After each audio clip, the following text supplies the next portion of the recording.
Kam xarch, ichlari berch bo'lib qolmaydigan, judayam mazali, ustilari ko'mir chiqadigan mini eklerchalarni mana retseptim bo'yicha tayyorlab ko'ring. Siz ham zakazga tayyorlab daromadga chiqsangiz bo'ladi.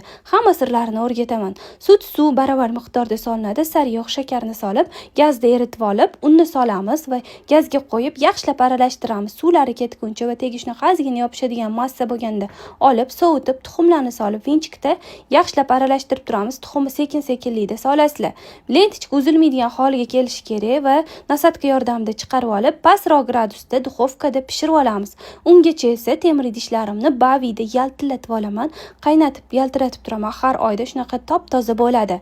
Pishib chiqqandan keyin krem tayyorlaymiz. Krem uchun bizga slivka, moloko va tvorojniy sir kerak bo'ladi. Yaxshilab aralashtirib olamiz. Xuddi shunaqa quyuq massa bo'lgandan keyin men 3 ga bo'lib, yarimini shokoladli, yarimini fistashkali qilib oldim.